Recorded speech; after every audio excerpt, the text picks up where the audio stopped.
आप सब लोगों को ये तो पता है कि अंग्रेजों ने हम पर तकरीबन 200 सालों से ज्यादा राज किया है और आपको आपके आसपास ऐसे लोग भी मिल जाएंगे जो कि अंग्रेजों की तारीफ करते हुए नहीं थकते कि अंग्रेजों ने हमारे देश में ये बनवाया वो बनवाया और आज तक वो चीजें चल रही है। पर क्या उन लोगों ने आपको आज तक ये चीजें बताई थी कि अंग्रेजों ने हम भारतीयों पर अपना गुलाम बनाकर क्या क्या चीजें करी थी, किस तरीके से अंग्रेजों ने हम भारतीयों को टॉर्चर किया था, किस तरीके से वो हमें मारते थे और किस तरीके से हमारे देश में आके ही हमें अपने देश का मेहमान बना के रख दिया था। अगर आप जानना चाहते हो तो आओ आज मैं आपको लेकर चलता हूँ उसी दौर में जब भारत में अंग्रेजों का राज था। ये बात है सन 1770 की, जब बंगाल में एक बहुत ही भयंकर सूखा पड़ा हुआ था और वहाँ के लोग बहुत ज्यादा भूखे मर रहे थे। तो लोग अपना पेट भरने के लिए अपने गहने जमीन जायदाद बेच रहे थे बस 2 वक्त की रोटी खा सके। जब गहने और जमीन भी खत्म हो गई पेट भरने के लिए तो लोगों ने अपने ही बच्चे बेचना शुरू कर दिए। जब इन सब चीजों से पूर्ति नहीं पड़ी तो लोगों ने अपने ही पड़ोसियों के अपने ही रिश्तेदारों का शरीर खाना शुरू कर दिया, यानी कि मरे हुए लोगों के शरीर से अपना पेट भरा। अगर कहीं पर ऐसी भुखमरी पड़ रही है तो वहाँ के गवर्नर को क्या करना चाहिए? वहाँ पर टैक्स माफ कर देना चाहिए और जनता की मदद करनी चाहिए।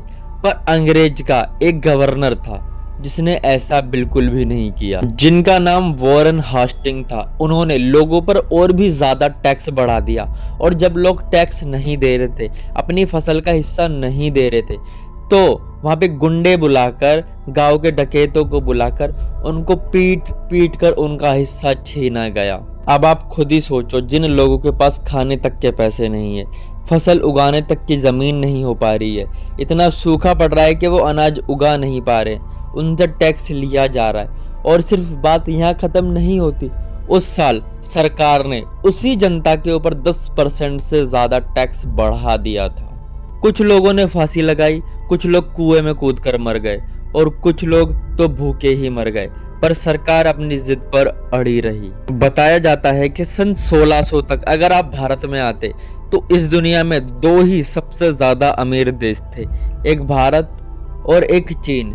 पर जब अंग्रेज भारत से गए तो भारत में तकरीबन 89% लोग भुखमरी का शिकार थे, गरीबी का शिकार थे, अनपढ़ थे। कुछ लोग और कुछ हिस्ट्री की किताबें बताती है कि जब 40 का दशक था, जब सेकंड वर्ल्ड वॉर चल रही थी, तब बंगाल में फिर से वही पुराना अकाल पड़ा।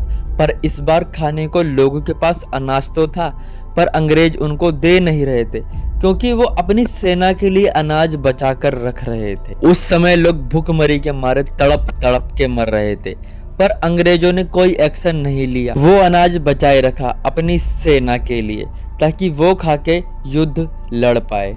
पर बात यहाँ खत्म नहीं होती। जब देश के कुछ लोगों ने मिलकर एक फाइल बनाकर एक रिक्वेस्ट बना के ब्रिटिश के प्रधानमंत्री के पास भेजी और कहा कि हमें मदद चाहिए क्योंकि लोग यहाँ पर भूखे मर रहे हैं, अनाज होने के बाद भी लोगों को खाने को नहीं मिल रहा। तो वहाँ के प्रधानमंत्री लिखते हैं, अगर भूखे मर रहे हैं तो मर जाए। मैं तो इन हिंदुस्तानियों को एक खरगोश की तरह देखता हूँ जिनका काम सिर्फ बच्चे पैदा करना है, और अगर लोग वहाँ पर भुखमरी से मर रहे हैं तो अभी तक गांधी क्यों नहीं मरा?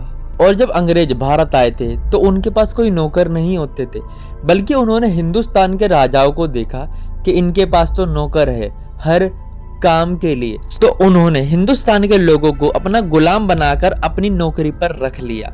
अगर वो टॉयलेट सीट पर बैठे हैं तो एक बंदा उनके बाल काट रहा होगा, अगर वो कुर्सी पर बैठे हैं तो एक इंसान उनकी हवा कर रहा होगा, दूसरा उनके नाखून काट रहा होगा। अगर वो नहाकर आएंगे तो उनको कोई टावल देगा, अगर वो नीचे आएंगे तो कोई उनके लिए दरी बिछाएगा, कोई उनके लिए बग्घी चलाएगा। ये सिर्फ और सिर्फ उन्होंने दिखावा किया था और किसी तरह से बस परेशान कर पाए हम हिंदुस्तानियों को, वो चीजें करी थी। बताया ये भी जाता है कि सैलरी बढ़ाने के नाम पर अंग्रेज भारतीयों को मारते थे और सैलरी के नाम पर जो उनका मन करता था सिर्फ वही देते थे। अंग्रेजों ने ऊंच नीची अमीर गरीबी बहुत करी थी हमारे हिंदुस्तान में, पर क्या आपको ये पता है कि अंग्रेजों को अगर हिंदुस्तान में कोई लड़की, कोई औरत पसंद आई है तो उसको उठाकर सबके सामने ले जाते थे और उसके साथ गलत काम करते थे, और उन औरतों से जो बच्चे पैदा होते थे उन बच्चों से तक गुलामी कराई जाती थी।